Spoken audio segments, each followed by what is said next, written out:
အားလုံးပဲမင်္ဂလာပါရှင်ချို Cooking Channel မှာပြန်လည်ကြိုဆိုပါရရှင်ကျမဒီနေ့ချက်စားမှလေးရတော့ငဖယ်စုပ်ချိုချင်းကြော်လေးပဲဖြစ်ပါတယ်ရှင်အားလုံးပဲ like ပါကြည့်ရှုအားပေးကြပါအောင်နော်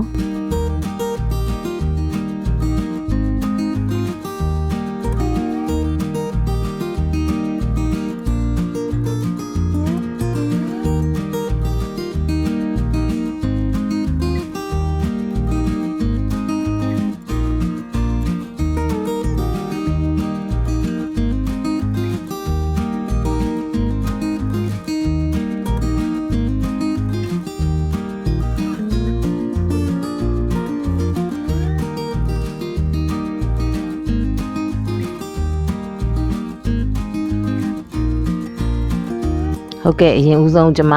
ငဖယ်ကိုပေါ့နော်အရသာနဲ့မယ်ကျမအရသာအတွက်စားထည့်တယ်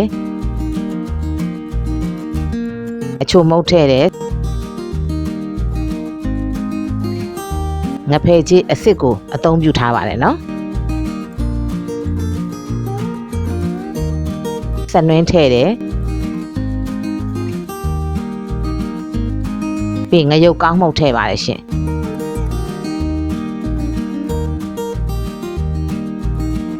ပြီးရင်တော့တရုတ်မဆလာထည့်ပါမယ်ရှင်နှံ့အောင်ကျမတို့နေပါမယ်ရှင်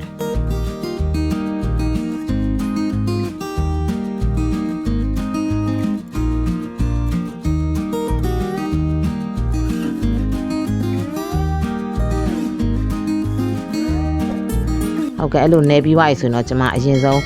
ဒီငဖယ်ကိုပေါ့နော်မောင်ရိုက်ပေးရပါမယ်ရှင်ပေါက်တယ်လို့လည်းခေါ်ပါတယ်နော်ငဖယ်ကိုခွက်တစ်ခုလည်းထည့်ပြီးတော့ကျမတို့ရိုက်ပေးရပါတယ်နော်ဒါမှသာငဖယ်လေးရမာလေးနဲ့စားလို့ကောင်းပါပါရှင်တချို့ကြတော့လေဈေးထဲမှာတခါတည်းဒီရောင်းတဲ့သူကိုပေါ့နော်ဟိုရိုက်ခိုင်းပါရှင်ကျမကတော့ကိုယ့်အိမ်မှာပဲကိုလုပ်ပါတယ်အိမ်မှာလုပ်တဲ့အတွက်ပို့ပြီးတော့တန့်ပါတယ်နော်အဲ့လိုလေးရိုက်ပေးခြင်းအပြင်ငဖယ်လေးရမာတော့ပိုစားကောင်းပါတယ်ရှင်ငါချစ်ဆိုရင်လည်းဒီတိုင်းပါပဲเนาะငါဖယ်မဟုတ်ဖဲနဲ့ငါချစ်ဆိုရင်လည်းအဲ့လိုလေးပဲအရသာနဲ့နေပြီးတော့အဲ့လိုလေးရိုက်ပေးရပါတယ်ရှင်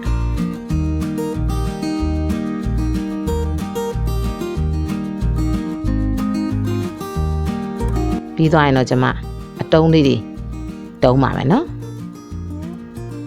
ကြော်ဖို့အတွက်အစင်သင်းပေါ့เนาะကျွန်မတို့အတုံးလေးတွေတုံးရပါမယ်ရှင်ရေလေးဆွတ်ပြီးလုပ်ပါမယ်เนาะဘာလို့ဆိုငါဖယ်ကနည်းနည်းကတ်တဲ့အတွက်ရေလေးဆွတ်လိုက်လှုပ်လိုက်နဲ့လှုပ်ရပါမယ်ရှင်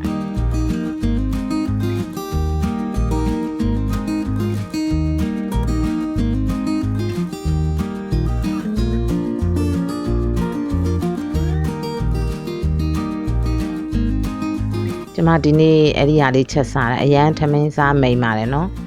ထမင်းကျမနှစ်ပကံစားပြစ်ပါတယ်ရှင်ဟင်းကအရန်စားကောင်းတဲ့အတွက်ပေါ့နော်တငယ်ချင်းတို့လည်းကျမလိုမျိုးလေးလှုပ်စားကြည့်ကြပါ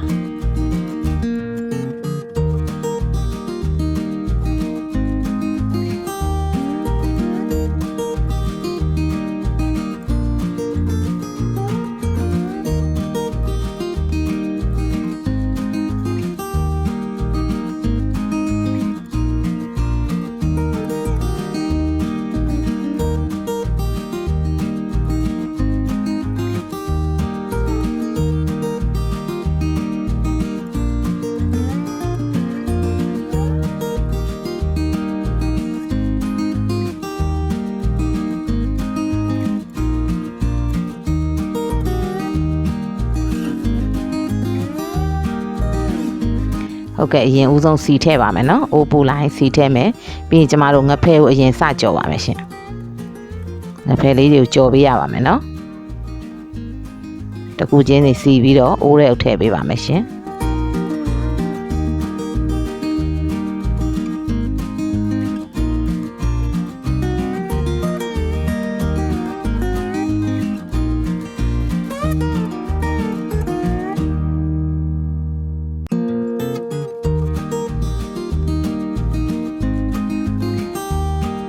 တစ်ဖက်ကနည်းနည်းလေးရဲပြီဆိုရင်တစ်ဖက်ကိုလှန်ပေးရပါမယ်ရှင်ဟိုဘက်ဒီဘက်ကလေးတွေပေါ့နော်လှန်ပြီးကြော်ပေးရပါမယ်ရှင်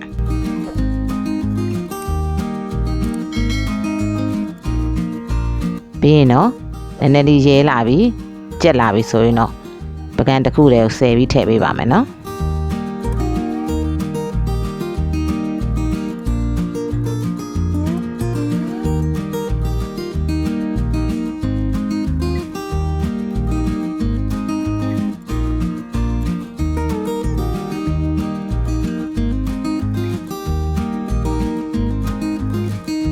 ဟုတ်ကဲ့ပြီးသွားရင်တော့စီလေးနည်းနည်းထပ်ထည့်ပါမယ်ရှင်စီလေးနည်းနည်းနေတဲ့အတွက်ပေါ့နော်ပြီးရင်တော့ကျွန်မကြက်သွန်ဖြူအရင်ထည့်ပါတယ်ရှင်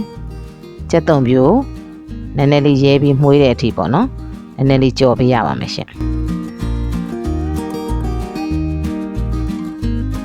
ကြက်သွန်နီပါထည့်ပါမယ်နော်ကြက်သွန်အဖြူရဲ့အနီရဲ့ရောပြီးတော့မှုေးပေးရပါမယ်ရှင်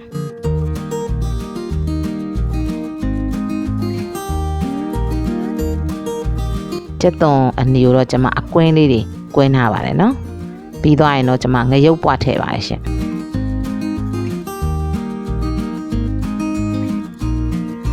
ခရမ်းကျင်သီးထည့်ပါတယ်ရှင်ခရမ်းကျင်သီးလေးတွေကိုလည်းသေးသေးလေးတွေစိတ်ထားပါတယ်ရှင်ပြီးတော့အားလုံးရောပြီးတော့မှုေးပေးပါမယ်နော်အရသာအတွက်ကျွန်မတို့ပဲငပြကြီးအနောက်ထည့်မယ်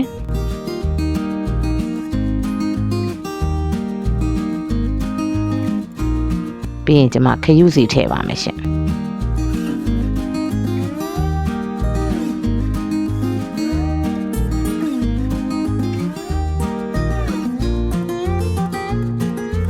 ပြီးရင်တော့ကျွန်မငပြကြီးထည့်ပါမယ်ရှင်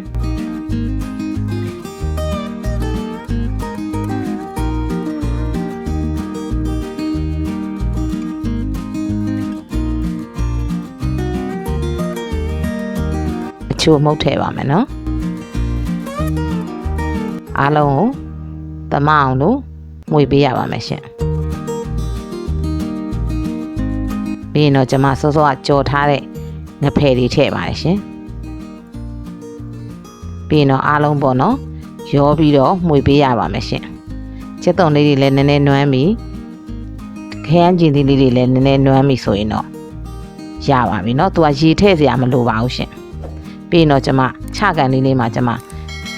ငရုတ်ကောင်းမှုန့်လေးထပ်ပြီးတော့ဖြူးလိုက်ပါတယ်ရှင်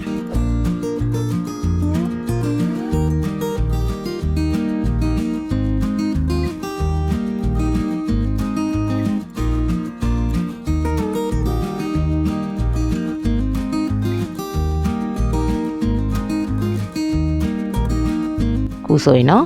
အရသာလဲကောင်းမွန်တယ်ထမင်းလဲအရမ်းမိန်နဲ့ငဖယ်စုပ်ကြော်ချိုချင်းလေးတစ်ခွက်ရပါပြီရှင်ကျမရဲ့ဗီဒီယိုလေးတွေကိုကြိုက်နှစ်သက်တယ်ဆိုရင်တော့ like and subscribe လေးလုပ်ပြီးတော့အားပေးခဲ့ကြပါအောင်နော်